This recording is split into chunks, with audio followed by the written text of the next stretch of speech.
Bonjour et bienvenue dans cette capsule. Et bien dans cette vidéo, je vais vous donner 5 astuces qui vont vous permettre de sourcer efficacement sur la plateforme Alibaba, par exemple en Chine. Avant de commencer, laissez-moi me présenter. Je m'appelle Dailymax, je suis un vendeur professionnel sur Amazon et j'enseigne les techniques et les stratégies qui vont vous permettre de générer des revenus stables et évolutifs sur cette place de marché Amazon. Si vous êtes nouveau sur cette chaîne, je vous invite à vous abonner en cliquant sur le bouton situé en dessous de cette vidéo, pour recevoir tout simplement les notifications des prochaines sorties vidéo. Et je vous promets toujours de vous délivrer des contenus de qualité. Alors, sans plus tarder, je vais vous donner la première astuce. Il s'agit tout simplement de la capacité de production en Chine. D'après mes expériences, je vais vous délivrer mon avis sur le MOQ ou la quantité minimale de commandes que vous allez sûrement rencontrer lorsque vous allez sourcer en Chine, sur Alibaba par exemple. Il faut considérer qu'en Chine, il y a déjà plus d'un milliard de population et le nombre d'ouvriers tout simplement dans ce pays continent, on va dire, est 5 fois plus élevé que la population en France. Cela veut dire que en France, nous sommes 6 millions d'ouvriers et en Chine, tout simplement, vous avez un peu plus de 300 millions. Cela impacte sur la capacité et l'échelle même de production en Chine. Bon, déjà, la Chine tout simplement est l'usine du monde et lorsque les grands noms de distribution en France tels que Leclerc, Carrefour ou Zara ou H&M commandent, ils ne commandent pas 500 ou 1000 pièces. Et lorsque vous amenez avec une commande de 500 000 pièces pour démarrer votre business sur Amazon FBA, cela est considéré tout simplement comme une cacahuète par rapport à une commande de Leclerc, par exemple, de 10 000 ou 20 000 pièces. Par exemple, j'ai commandé, il y a un mois de cela, en mon stock à moi pour démarrer un autre produit, un de mes produits sur Amazon pour 400 pièces. Figurez-vous que l'usine de fabrication d'un de ces produits-là a une capacité de 40 000 pièces pour le produit et pour le produit principal, et pour le produit additionnel, 20 000 pièces par mois. Donc, ça fait en total 60 000 pièces par mois. Moi, avec mes 400 pièces de départ, c'est rien du tout. Donc, il faut rester humble envers ces fournisseurs-là, mais sans pour autant être timide. Rester humble, cela veut dire que c'est vous, en tant qu'acheteur, qui avez besoin d'eux en tant que vendeur, en tant que fournisseur, mais pas considérer l'inverse. Ici, nous sommes habitués à toujours être dans la culture « le client est roi ». Mais là, il faut faire attention, surtout dans l'écriture du mail, de ne pas vous considérer comme le roi dans vos demandes et dans vos doléances. Mais il faut rester toujours fier de votre entreprise. Vous êtes une entreprise en train de demander un service de fabrication de produits auprès de votre fournisseur. Donc cela veut dire qu'il faut, entre guillemets, sauver toujours la face. Il faut toujours avoir l'apparence au moins d'être un vrai professionnel avec une expérience très élargie du sourcing. Bien que nous sommes à ce stade-là, débutants lorsque nous sourçons pour la première fois en Chine. Mais il faut déjà maîtriser les arcanes. Les termes, par exemple, les MOQ, les RFQ, les FOB, et les lead time, tout ça, il faut maîtriser. Et comme ça, vous avez l'air d'être un client sérieux. Et surtout maîtriser l'art de parler avec vos fournisseurs. Deuxième chose, je parle ici de la culture. Donc il y a deux choses déjà. Donc au niveau de la culture. Il est évident que nous n'avons pas, tout simplement pas, en fait, la définition de ce qu'est une perception donc d'un produit pour l'Europe et pour la Chine.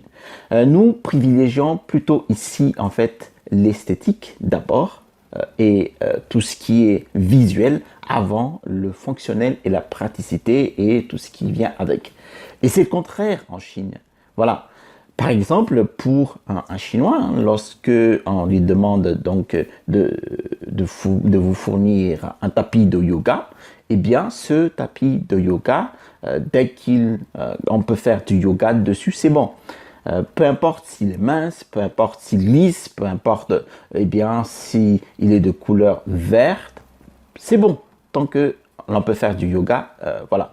Donc là, si vous ne spécifiez pas votre cahier des charges, dans votre cahier des charges, tous les détails avec une grande clarté des spécifications de votre produit, vous n'allez pas avoir la qualité requise pour votre stock, tout simplement.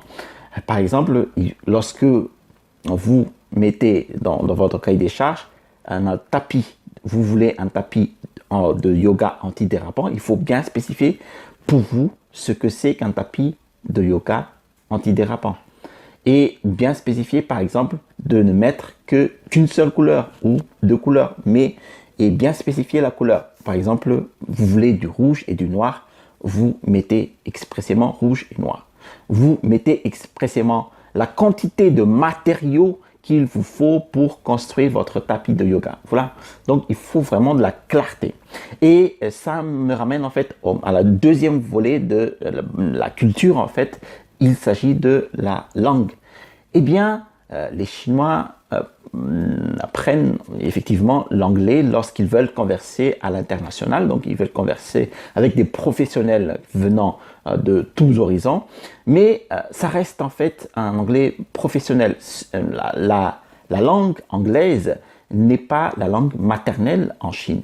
Donc, si vous voulez, lorsque vous allez avoir une conversation en anglais avec un fournisseur chinois, surtout vous voulez avoir le gérant de l'usine, eh bien sachez que ce gérant n'a pas forcément un bon anglais. Mais il faut absolument que vous compreniez. Donc, il faut déjà prendre en compte que lorsque vous allez parler anglais aussi avec eux, soit pour vous faire bien comprendre, vous allez engager un Chinois, donc vous parlez, le mieux c'est d'avoir un franco-chinois et vous parlez avec ce traducteur et à charge à lui de bien parler avec les mots bien précis sur vos spécifications de produits.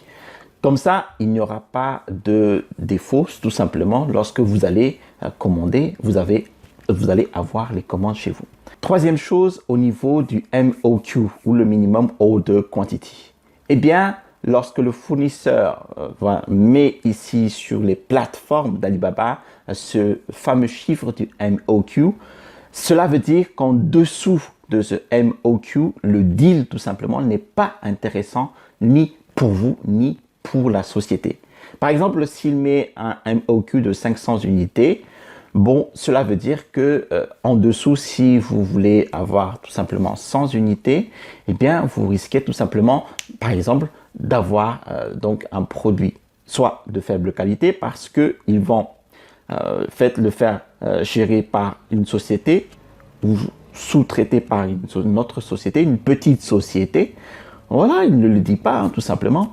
Ou il va laisser, par exemple, votre commande de côté pendant un certain temps. Hein. Il va donc honorer les grosses commandes, on va dire les commandes de 5 000, 10 000 unités avant votre commande. Et tant pis si votre délai de livraison ou délai d'expédition est dépassé.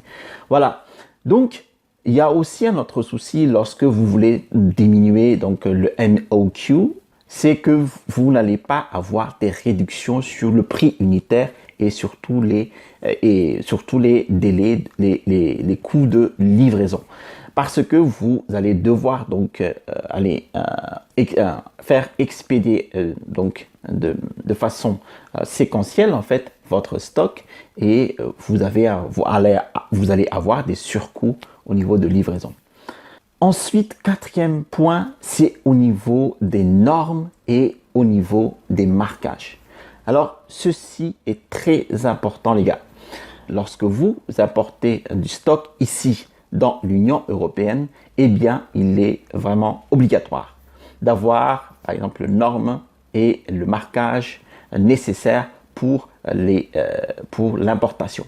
À savoir, par exemple, le marquage CE qui est obligatoire d'ailleurs pour tous les produits qui entrent sur le territoire de l'Union européenne et cela va garantir en fait que le produit suit bien les exigences et les caractéristiques de l'Union européenne. Ensuite, au niveau des normes, il faut absolument demander auprès de votre fournisseur les documents qu'ils ont, donc les documents qui attestent donc définitivement qu'ils ont la norme ou les normes nécessaires pour votre produit spécifique. J'ai un de mes membres de la formation, il a commandé une certaine quantité de jouets donc pour enfants. Le souci, c'est que ce jouet-là n'a pas à respecter tout simplement ce qu'on appelle la norme EN71 qui définit tout simplement donc parmi ces articles EN71 1, 2 et 3 alors qui définit la quantité de substances chimiques à l'intérieur du jouet. Eh bien, lorsqu'il a déballé ces échantillons chez lui, il a bien ressenti donc une forte odeur de substances chimiques, mais il s'est dit que ceci va s'évaporer. Lorsqu'il va vendre en fait le produit via les entrepôts d'Amazon. Eh bien, figurez-vous qu'un de ses clients en fait a juste mis une doléance auprès d'Amazon, comme quoi le produit dégage en fait une forte odeur. Et par la force des choses, voilà ce qui s'est passé. Amazon a réclamé que ces produits, donc tout son stock soit retiré de ces entrepôts et que de toute façon, il sera amené à discuter avec les douanes par rapport à ces jouets-là. Et il s'est avéré à la fin que le vendeur est obligé de détruire son stock. Bon, il y en a pour 4 000 euros, 5 000 euros de stock. Voilà pourquoi il est important de systématiquement demander les documents officiels de marquage CE et de normes correspondant à vos produits. Et cinquième point, le délai d'exécution. Souvent, les vendeurs oublient tout simplement lorsqu'ils commandent sur la plateforme Alibaba, en Chine tout simplement, ou en Asie, de considérer non pas tout simplement le délai d'expédition, mais aussi ce qu'on appelle le délai d'exécution. Le délai d'exécution, c'est la combinaison entre le délai de fabrication et le délai d'expédition. Lorsque vous voulez commander par exemple du stock, eh bien il faut considérer que ce stock-là soit fabriqué en un temps donné, par exemple 10-20 jours. Il faut demander ce délai-là au fournisseur. Et après, de voir aussi le délai de livraison jusqu'aux entrepôts d'Amazon. Et il faut voir aussi le délai de mise en rayon, surtout de picking et sur Amazon, peut-être une semaine avant que le stock soit disponible à la vente. Et surtout, c'est très important lorsque vous allez lancer votre premier produit sur Amazon. Vous allez prévoir donc ce délai d'exécution. Voilà, ça peut prendre tel jour, peut-être 2 semaines, 5 semaines, 6 semaines, 8 semaines. Et au bout de la 8e semaine, vous pouvez vendre votre produit. Voilà. Merci d'avoir suivi la vidéo jusqu'à son terme. Si vous avez des questions, eh bien, je vous invite à les poser en description de la vidéo. Si vous avez apprécié cette vidéo ou d'autres vidéos sur ma chaîne, eh bien, je vous invite à vous abonner en cliquant sur le bouton situé en dessous de cette vidéo. Je vous ai mis aussi dans la description de la vidéo mon e-book Les 5 étapes pour construire un business à succès avec Amazon. Eh bien, vous allez trouver dans cet e-book mes techniques et les stratégies qui m'ont permis d'installer ma première boutique à succès avec Amazon. Vous trouverez ici au-dessus le bouton pour vous abonner et à droite de cette vidéo, eh bien, je vous montre comment trouver des produits moins chers en sourcing lorsque vous sourcez en Chine. Allez, à la prochaine vidéo et restez toujours curieux.